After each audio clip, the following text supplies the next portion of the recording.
Welcome to Southern California here, and we're at the Old Great Western Show in Pomona, and it's May the 6th, and as you can see from the background, you just can't beat palm trees. It sure is a lot nicer than New Jersey. We're looking forward to having a great show here. We brought some stuff to set up, and we're right next to Serge Mache. So we're looking forward to lots of action. Managed to buy a few things last night and hope to sell some things today, and then maybe we can buy some more after that. So we're glad to have everybody with us and hope you're enjoying these YouTubes, because it gives everybody a chance to see what happens in some of these shows around the country. So come on inside and we'll take a look and see what's there.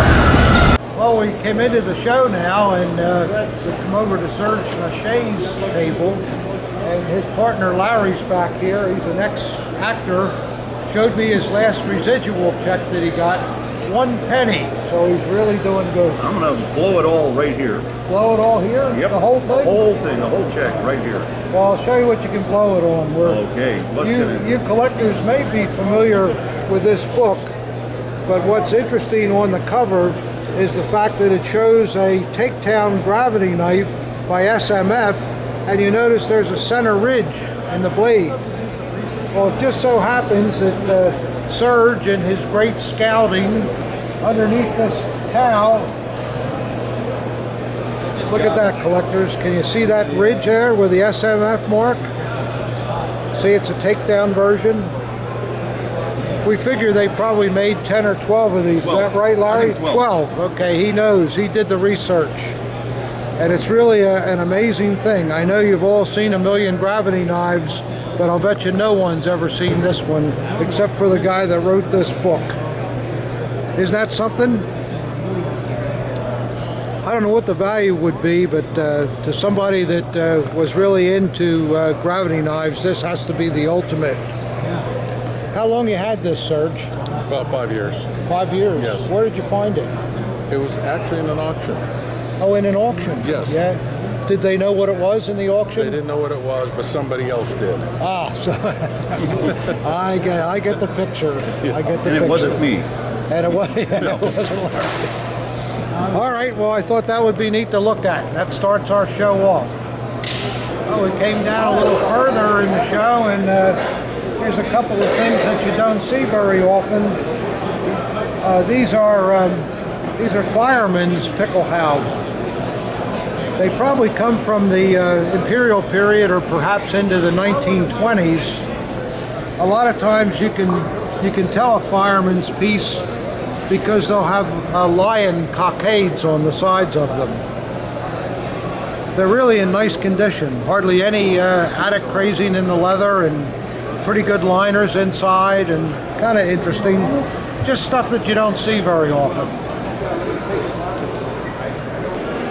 Well, collectors, I thought you might like to see something that is almost once in a lifetime these days. If you look at this dagger, for those of you that know daggers, you'll see right away it's an acorn piece without even taking it out. And the way you can tell that, on acorn crossguards, if you look at the accent grooves, they were virtually done by hand by the original caster that made the guards for acorn in-house. And the grips are a certain shape. The center area is larger than most other grips, and the SS runes the way they are. It's the kind of things that you want to look at before you even bother to look at the blade. And on this piece you can see it has a lovely anodized scabbard, and there's still some lacquer right here and right here, and that kind of tells you that the vertical hanger has always been on the dagger. Otherwise that lacquer would have worn off like it did on the rest of the scabbard. Then you turn it over and see the hanger is a very nice piece. The patina on the snap clip is very similar to the patina on the dagger. And since we know it's an acorn, we're going to take out and hope that the blade is. And here we have a very nice mint condition blade with a good crisp motto. And see the blackening that's in the backgrounds of the motto? You want to see as much blackening as possible. If it's all there, that's great. The amount of blackening that is missing is what determines the condition of the dagger. And of course you also want to see the cross graining on the blade.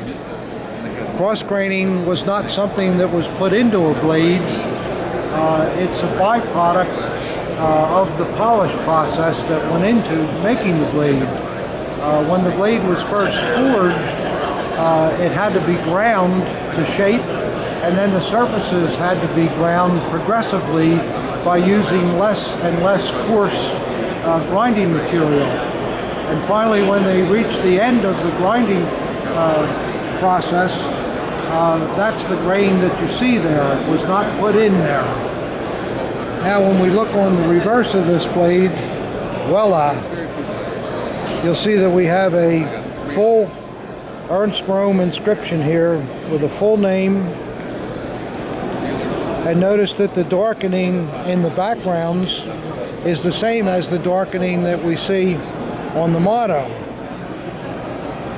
Also, you'll want to see a group number, district number on Röhms. This one is stamped sideways like you see sometimes. It's the Roman numeral 1. So there we go. Sometimes you'll see a inspection number on the bottom of the crossguard. Not always. On this one I don't see an inspection number, but that's okay because it wasn't there all the time. So here's a high quality, investment quality dagger. This example is for sale for $35,000. Belongs to Serge Maché.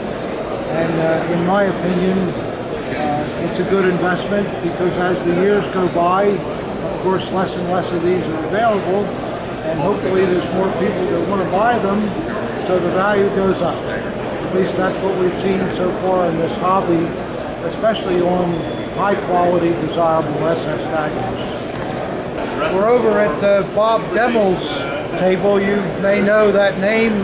Bob's been at this a long time, and his specialty is mostly SS. Is that true, Bob? It used to be, but I've kind of diverse. Well, we all have to diversify these days, you know. Yeah.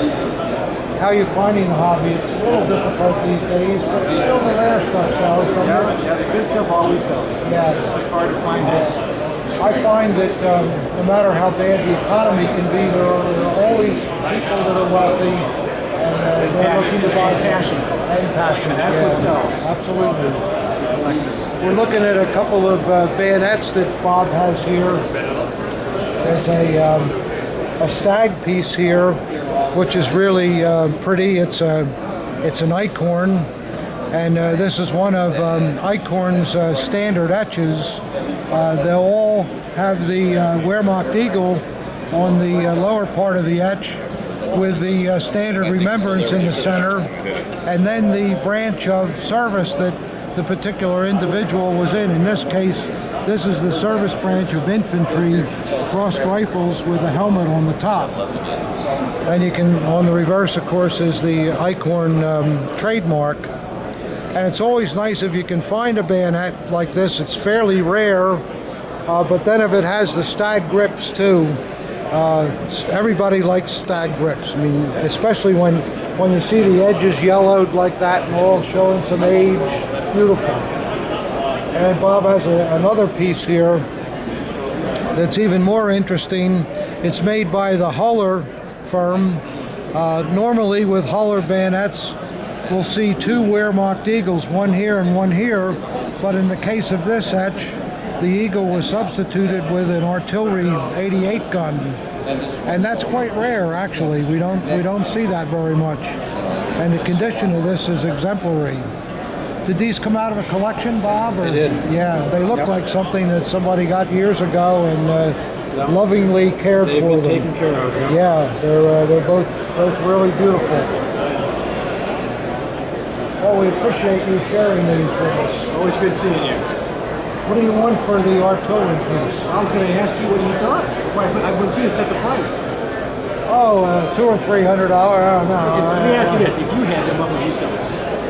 This I would sell for about 12 or 1300, Okay. and this one maybe just a tad less Okay. in that area. And the other ones? Let me see what the other one was. It's the shorter. Yeah, now this version. is Nice. something you don't see too much. You can tell right away that Pack made this bayonet without looking at the maker. And the way you can tell that is Pack was the only firm that used offset rivets, and they used a spanner to retain them. So actually this hilt section comes apart, and you can see the tang underneath of it.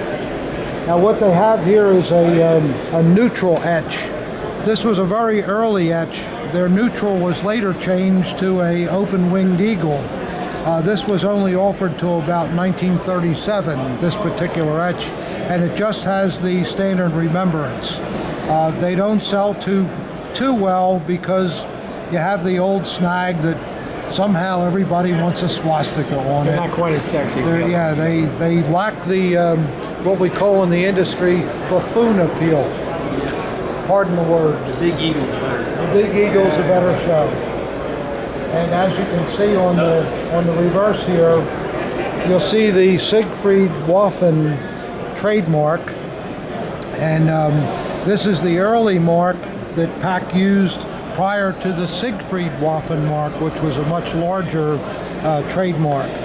So you can tell for sure by that mark that this is an early piece, and extremely well made, really beautiful. You would probably want to pay about $700 or $800 for a bayonet like this. And then here's the what we call the Holler three-way. What Holler was trying to do here was be able to sell this bayonet to no matter what branch you were in, because they feature an artillery group, a Panzer group, and I think it's a machine gun crew, is it not? Yeah, it would be for a Yeah, or not a Panzer. What am I saying? Or yeah, there is a Panzer. Yeah, I'm sorry. I was right and didn't know it. for the takedown. And then you'll see the nice blade on the back. That's not a mean. And you can expect to pay $800 or $900 for a bayonet like that. 8 or 9? 16. 1600. 1600. Thank you, Robert. Welcome to look at it. Always Thank good you. to see you, sir. Thanks for the prices. Now I have some idea what the market Yeah, yeah. You're the man who is pulse on the blade market. Could we look at that silver German cross?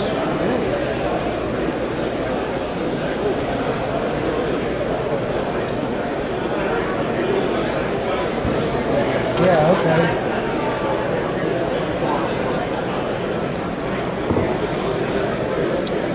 Now here we are, collectors. I know a lot of you write in and say, Wittmann, why don't you ever do any medals? Well, here's your chance.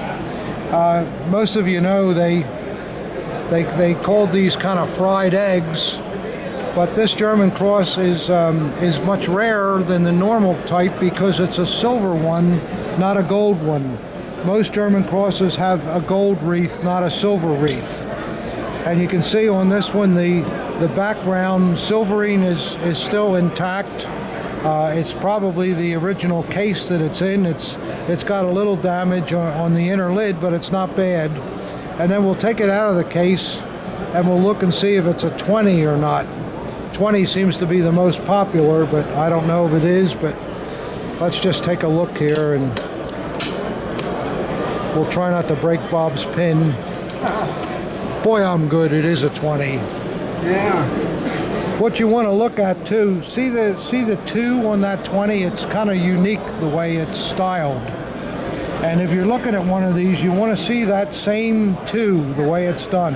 It's very, very important. And then also the rivets on the back of it too, they're kind of like what we call a donut head. See how they come out, and then there's a small hole in the center. So when you're looking at a 20, you want to be able to see those same type rivets. All very important stuff that goes into collecting medals. because a badge like this is worth in the area of about 4,000 to 4,500, I believe, something like that. Don't forget the even more important, before you even turn it over, to look for the appropriate die flaws.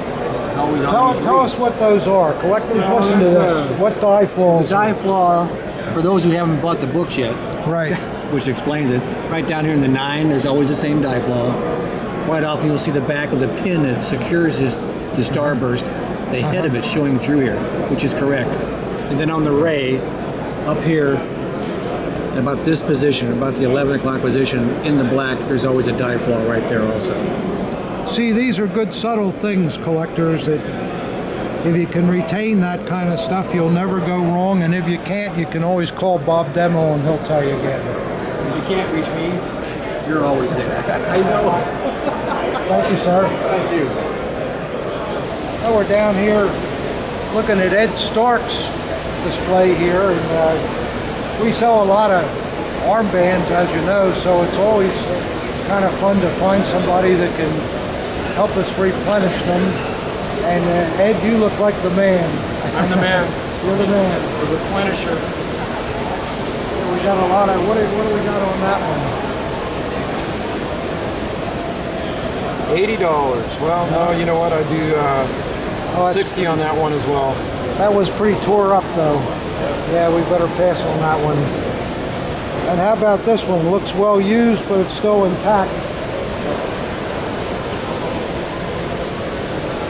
Yeah, this is one I'd sell for 80. 80, okay. Yep, If it's complete. yeah. So we got this whole bundle here, collectors, and we found another interesting part with political leader gorgets. The chain itself just slid over 2 tabs on the back of the gorget. So sometimes you'll find gorgets with the chain missing.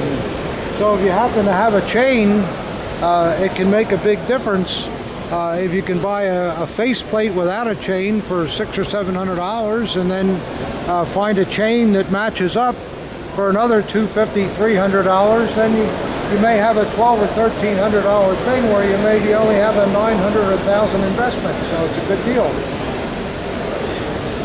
Well, we've stopped at the stand here of Ed Anderson from San Francisco, and he has an interesting silver piece here that's marked with the Nazi political eagle. He says it comes from Castle Klesheim. I don't think so, but we do see this political eagle that comes out of many of the political headquarters. And also it's associated in Berchtesgaden, Bormann's things and so forth. You'll find that same eagle. This was kind of like a condiment item. There would have been a glass dish in here, and there's a little cut here for the spoon to go on. And it's just a neat looking item. And we'll turn it over too, slowly, and you can see on the bottom, right there is what you like to see, Wellner. And of course, Wellner made an awful lot of the top silver table items for the party. So I like it a lot, so I'm going to buy it.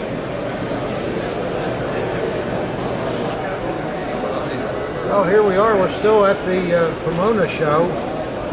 Saturday morning. We're hoping for a big day. And we thought we'd show you a couple things that are on our table here. We always try to bring some interesting daggers. And we had some etched bayonets previously in the video, so we'll continue with that vein and show you another one here that we have on our table. This particular bayonet is the Eichhorn version. And remember, we told you before that the Eichhorn bayonets will always have the Wehrmacht eagle off the ricasso, and then the branch of service on the end of the standard remembrance. And in the case of this one, it's the ultra rare, very highly desirable Panzer etch. It shows a tank with the commander standing out of the turret. And a piece like this is, I don't know why they're so rare, but I guess once the war started, nobody was retiring, especially in the Panzer Corps, so they just didn't buy many of these bayonets, so they've become ultra rare. A piece like this is $5,000 today.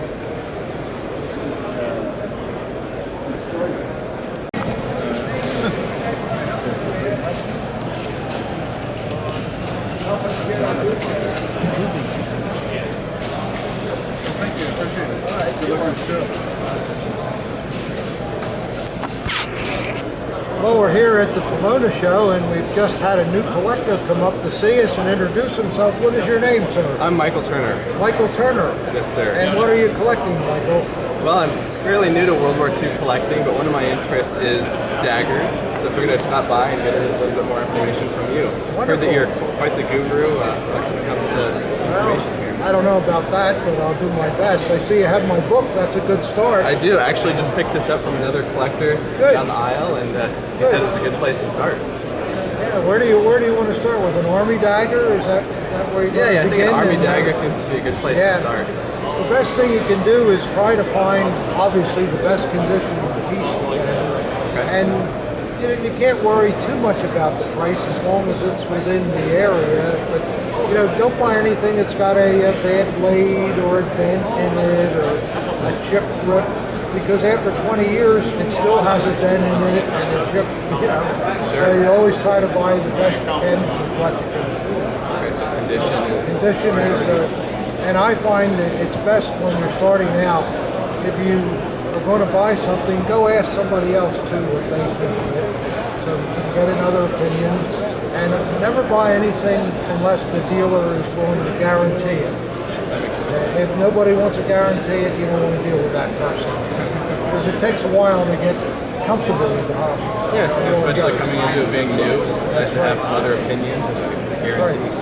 So have you bought anything at all yet, or are you just starting from As far as scratch? daggers, I've not bought anything. For other militaria, I own a couple helmets and visors, a few photo albums, a couple American items, but no daggers yet, so I'm excited to see what you've got here. How old are you? I am 26. 26. 26. Wow. A couple of years removed from college and have a job now, have some money, so time to... Oh, that's music to my ears. Absolutely. Well, we're really glad to have you here, and thanks for talking to us, and we wish you a lot of luck with collecting. Well, thank you. Nice to meet you. Nice to meet you. Yes.